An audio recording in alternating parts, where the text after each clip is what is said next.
দুর্নীতি করে বাজপাখি এমিলিয়ানো মার্টিনেজকে রেফারি রেড কার্ড দিয়ে মাঠ সারালো এবং শেষ পর্যন্ত জোরপূর্বকভাবে হারালো অ্যাস্টন ভিলাকে Manchester United. Emiliano Martinez, Alejandro Garnacho ও লিসান্ড্রো মার্টিনেজ এই তিন তারকার মুখোমুখি লড়াই দেখলো ফুটবল বিশ্ব এবং এমিলিয়ানো মার্টিনেজের এই বিতর্কিত রেড কার্ড দেখলো ফুটবল বিশ্ব। রেড কার্ড দেখিয়ে মাঠ থেকে তুলে দিল এমিলিয়ানো মার্টিনেজকে। এরপরে অধপতনে নেমে গেল অ্যাস্টন ভিলারা। শেষ পর্যন্ত এমিলিয়ানো মার্টিনেজকে দুর্নীতি করে রেড কার্ড দেখিয়ে মাঠ ত্যাগ করানো এবং অ্যাস্টন ভিলার 2-0 গোলে হার এবং ম্যানচেস্টার ইউনাইটেডের এই বড় জয় নিয়ে বিস্তারিত থাকছে শামীম আহমেদের লেখা প্রতিবেদনে।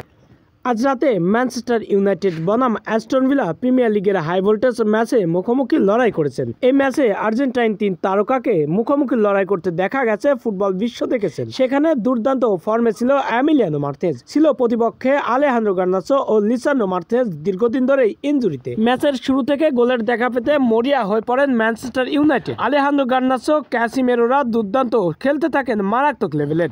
ব্রুনো ফার্নান্দেজরা প্রতিনিয়তই আক্রমণের ছুরি ঘুরাতে থাকেন। বারবার গোলবারের শট নিলেও ব্যর্থ হয়ে ফিরছিলেন তারা, কারণ প্রতিপক্ষের গোলবারের দায়িত্বে রয়েছেন বাজপাখি খ্যাত এমিলিয়ানো মার্টিনেজ। এরপরে আরো দুর্দান্ত একটি মারাত্মক লেভেলের কুকীর্তি দেখলো ফুটবল বিশ্ব। প্রথমার্ধের এক্সট্রা টাইম 46তম মিনিটে এমিলিয়ানো মার্টিনেজ একটি ফাউল করায় রেড কার্ড দিয়ে বসেন রেফারি। এরপরে নিয়মতান্ত্রিক ভাবে সঙ্গেই মাঠ ত্যাগ করেন এমিলিয়ানো মার্টিনেজ। দ্বিতীয়ার্ধে মাঠে ফিরে অ্যাস্টন ভিলার গোলবারে নতুন একটি মুখ দেখা যায়। সেই গোলকিপারের জন্যই দুর্বল বনে যাচ্ছিল অ্যাস্টন ভিলারা। অন্যদিকে ম্যানচেস্টার ইউনাইটেড একের পর এক আক্রমণ চালায়। এতে করে 76তম মিনিটে দিওয়ালো দুর্দান্ত ভাবে দূরপাল্লা এক শট করে ম্যানচেস্টার ইউনাইটেডকে একটি গোল এনে দেন এবং এগিয়ে দেন। এরপরে দুর্দান্ত খেলতে থাকেন তারা, আরো গোলের দেখা পেতে মরিয়া হয়ে পড়ে। এরপরে আবারও একটি পেনাল্টি আদায় করে নেয় ম্যানচেস্টার ইউনাইটেড। পেনাল্টি থেকে 87তম মিনিটে গোলটি করেন অ্যারাকসন। এই শেষ পর্যন্ত এমন দুর্নীতির কারণেই আর্জেন্টিনা বাজপাখি এমিলিয়ানো মার্টিনেজকে রেড কার্ড দেখার কারণেই শেষ পর্যন্ত ম্যানচেস্টার ইউনাইটেড